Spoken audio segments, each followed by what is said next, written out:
10 menit bersama dengan Tio Nugroho T10. Kita berempat hadir kembali untuk membicarakan sepak bola nasional ya. Ada Fadli Sukara, ada Feli, ada Muhammad Ali, the one and only. Oke, kita membicarakan Liga 1 Indonesia. Seru nih. Mal, Liga 1 gimana? Udah siap belum sih sebenarnya? Belum. Nah, walaupun regulasinya secara simulasi sudah dibuat kan, tapi menurut saya yang harus dibangun pertama adalah fondasinya, fondasi yang kuat terlebih dahulu untuk kemudian regulasi disosialisasikan. Yang harus dibangun lebih kuat adalah verifikasi klubnya dulu. Jangan sampai kemudian tengah jalan nggak ada lagi yang reguler. Sisi finansialnya itu harus digarap terlebih dahulu. Berapa sih sebetulnya? Apa? Duitnya harus butuh berapa sih? Ya kalau misalnya satu klub itu 20 miliar lah kali 18 klub ya berapa? Kalau nggak duitnya kurang ya 20 ya? Secara minimal lah, kan masing-masing ada yang pakai hemat ada gitu kan. Ya. Yang pasti kan jangan sampai kemudian keuangan klub itu besar pasak daripada siang. Ini yang terjadi. Ambisi besar, duit nggak punya, tapi bayar gaji mahal-mahal. Krisis yang terjadi di Sriwijaya musim lalu misalnya kan, beli mahal pemain dengan harga bandrol yang sangat tinggi, tapi jalan akhirnya ngos-ngosan. Ya. Nah, karena tidak sesuai antara rencana pengeluaran dengan rencana pemasukan yang ada. Ini yang harus dibenahi dulu di sepak bola Indonesia. Butuh orang-orang profesional yang mengerti bagaimana mengelola uang, dari mana sisi pendapatan, dari mana sisi pengeluaran. Sudah tidak, yang terpenting dari klub bola Indonesia tidak menunggak gaji aja itu sebuah prestasi. Untuk yang pertama, susah gitu ya. Ya, regulasi nih. Kemarin gue ngobrol sama Fadli nih, regulasinya kayaknya ribet juga ya. Kita bahas regulasi. Gimana Mas? Regulasi Mas? Regulasi katanya 7 pemain U23. Ya. Menurut saya terlalu terlambat. Harusnya 7 pemain usia 19 tahun. Iya. Kenapa 23? Kan bukannya ada Liga 1-19? Iya, U23 itu secara kategori harus sudah jadi pemain profesional gitu kan. Kita tuh terlambat untuk kemudian bergerak. Usia 17 itu harusnya sudah menjadi kompetisi kita nih, kompetisi junior U17. Tapi usia 19 mereka harus sudah masuk ke sepak bola profesional gitu, klub profesional. Jangan kemudian usia 19 baru kemudian 23 profesional 23 udah terlambat kita. 23 kan gue masih bisa masuk, kalau 19 kalau Wow. masuk. Gitu. Itu berapa puluh tahun yang lalu? Nah, itu yang menurut saya harus dibenahi ulang. Menurut saya sih terlambat kita kalau U23 jadi pemain. Orang banyak banget pemain U23. Harusnya mereka sudah jadi pemain profesional bukan amatir. Tapi bukannya di Inggris, saya contoh misalnya di Inggris nih ada kompetisi U23. Ya ada, mereka kan punya tim reserve gitu. Tapi dia naik. Dia naik gitu kan, Dia dari naik. pemain profesional dia naik gitu kan. Tapi kalau U23-nya untuk kemudian dari amatir ke profesional udah terlambat. U19 itu harus sudah jadi pemain profesional. Nah, ketika profesional di mana? Di klubnya. Nah, yang kelemahan di bola kita kan klubnya itu hanya membenahi sisi pemain profesionalnya aja. Ya, klub Liga 1 bangun tim untuk yang kompetisi di kompetisi Liga 1. Tapi mereka tidak membangun akademi gitu kan. Akademinya nggak ada. Ketika ikut U19 main campuran semua kan. Tidak ada pemain hasil binaan yang terjadi musim lalu gitu kan. Persija misalnya ngambil pemain dari seluruh Indonesia dikumpulin akhirnya jadi Persija U19. Harusnya Persija punya akademi yang membangun tim itu, ada usia 17, U16. Nah ketika U19 dia sudah masuk tim risetnya dari Persija Jakarta gitu kan sampai U23. Kalau kemudian potensinya bagus naik, kalau nggak bagus kemudian ada klub-klub yang mau, ini kan bisa jadi sisi bisnis juga. Tapi lo mengkritisi regulasi baru 7 pemain U23. Ya ini kan regulasi yang terjadi pada tahun musim 2018. Iya, ada dari musim sebelumnya. Ya, ini 5 pemain. musim 2018 tadi tidak efektif, tengah jalan akhirnya berubah kan gitu kan. Artinya kita nih selalu bikin aturan yang di tengah jalan bisa berubah-ubah gitu. Makanya kemudian aturan yang dibuat juga harus matang. Kalau menurut saya U23 itu bukan umur yang efektif untuk kemudian dikatrol 7 orang. Karena U23 itu mayoritas pemain usia 23 itu harusnya sudah menjadi pemain terbaik di klub. Kalau usia 23 belum kelihatan potensinya di klub Liga 2 misalnya. Kalau Liga 1 berarti dia tidak punya potensi. Alih profesi aja. Iya sih emang bener, kayak musim kemarin aja akhirnya pemain U23 yang harus diturunin itu ya kayak formalitas, dan 40 menit pertama langsung diganti atau 20 menit langsung diganti. Karena mau buat timnas kan? Iya. Timnas buat persiapan jadi mau ngapain dipaksain. Yang penting starternya U23 masuk, 20 menit diganti. Iya, jadi kan diganti. ini nggak efektif juga gitu kan. Jadi benar ada keinginan untuk kemudian memperbanyak potensi yang ada, tapi bukan di kompetisi profesionalnya, di kompetisi amatirnya. Misal Liga 3 harus U23 misalnya. Dari Liga 3 kan udah kemudian begini. Kemudian Liga 2-nya udah profesional. Karena Liga 3 kan semi profesional gitu kan. Jangan kemudian Liga 3 pemain-pemain yang udah usia 34, 35 main di Liga 3 gitu kan.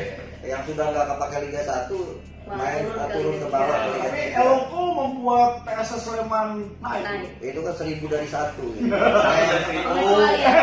Bisa 1 dari 1000. Sama misalnya biar Suka main ke 1001 dulu ya. Sama. Sama dengan kupon gitu kan. Nggak semua pemain bisa tampil di usia 41, 42.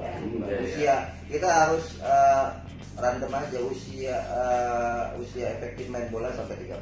Nah, kalau kemudian 35, 36 itu bonus. Ya, nah terus kalau regulasi selanjutnya nggak cuma 7 pemain doang tadi dari U23. Nah selanjutnya adalah mengenai pemain asing. 4 pemain asing. Apakah setuju dengan regulasi tersebut di Mas Akmal? Ini udah lama ya malah. Saya sih sebenarnya nggak masalah sebenarnya ya. Cuma pemain asing yang seperti apa itu yang penting. Jangan kemudian pemain asingnya asal-asal aja datang gitu kan. Ini kan memberi. Tapi kan nyangkut sama budget klub lagi kalau itu. Iya, harus punya terobosan baru gitu kan. LPI dulu, LPI. LPI idenya gagasannya bagus. Tinggal bagaimana kita mencari investor-investor yang untuk kemudian membangun klub-klub masing-masing. Kalau saya misalnya kompetisi ke depan, pemain asingnya 1 aja, tapi yang punya nama itu keren. Jatuhnya kayak market player lah Market gitu. player, tapi kemudian diundi kayak rookie di Amerika. NBA kan ada tuh pemain-pemain ini Ya. kemudian diambil 18, kemudian diundi di Draft. draft, Ya. drafting itu kemudian nggak bisa milih, lu dapat apa, tapi benar-benar punya nama. Pemilihannya kan tuh Higuain, Benzema gitu. Waduh, berat Asik Mas. ya, misalnya gitu kan. Waduh. Kita bisa bayar sebetulnya. Ya kayak di ESL India. Ya. Mereka bikin kompetisi seperti itu gitu kan dengan bintang-bintang marquee player. Buktinya apa? India sekarang peringkat lebih bagus dari Indonesia kan. Artinya mereka serius untuk membangun itu semua. Kita kan enggak. Kita ini membuka lapangan pekerjaan. Ya. Pemain-pemain asing yang sudah tua dinaturalisasi kan membuka proyek. Ya. Gitu kan. Harusnya kalau mau naturalisasi naturalisasi harus jalan alami. Dia mau jadi warga negara Indonesia potensial, kemudian memenuhi syarat semuanya, jangan kemudian jadi proyek sekarang. Pemain-pemain yang sudah usianya sudah sudah renta sebagainya, kemudian dinaturalisasi ya kayak Gua nggak main bola, gua main basket. Tio Toti Nugroho dinaturalisasi buat saya nggak bagus. Kalau Tio Toti Nugroho itu jadi ketua umum PSSI aja naturalisasinya gitu. Romanisti, mereka harus disomasi sebuah Romanisti. Oke, ini masih ke ntar loh yang keempat ini kan ada kaitannya juga dengan regulasi AFC gitu kan. Karena di AFC itu kan 4 aturannya. Tapi kan itu kan di AFC juga kita terbatas 2 klub aja gitu sebenarnya kan. 2 klub yang akhirnya kemarin kita nggak siap untuk itu semua, Persija pinginnya. Tapi gue takutnya gini loh, karena semakin banyak pemain yang dinaturalisasi, akhirnya jatah 4 pemain asing, 3 bebas, 1 Asia.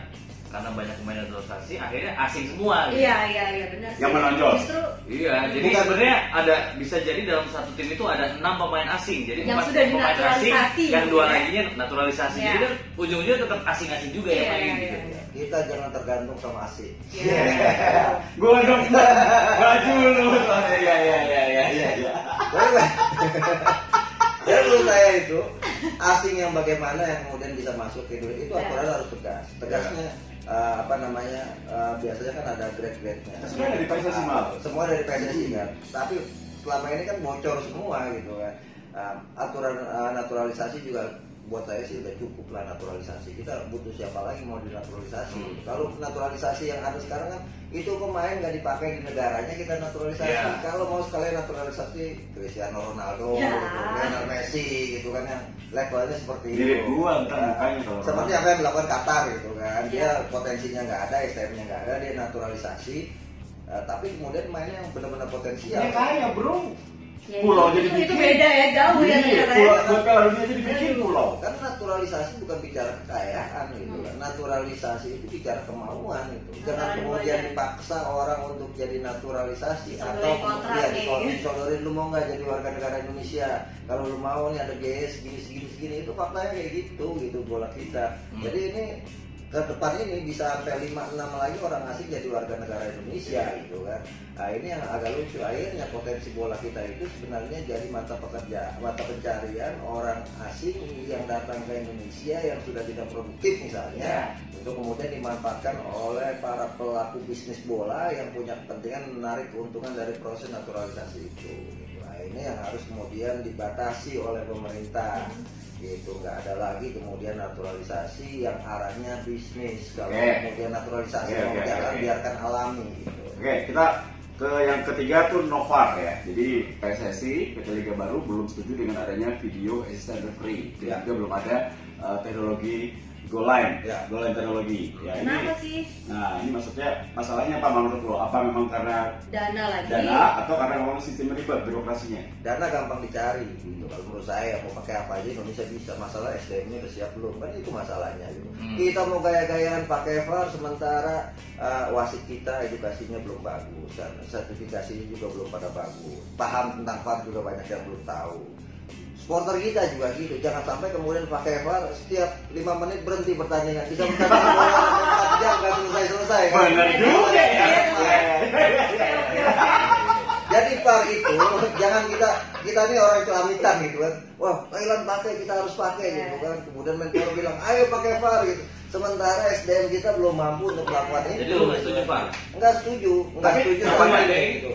Suatu waktu kalau memang sepak bola kita, wasit kita udah bagus, pemahaman main bola kita tentang VAR sudah bagus, supporter bola kita pemahamannya tentang regulasi sudah bagus, sehingga muncul pemahaman yang sangat dalam, tidak lagi kemudian asal pakai, kemudian akhirnya memunculkan bukan hasil yang positif, yang negatif, ribut di lapangan, dan nanti VAR-nya dibakar. Iya, itu dia.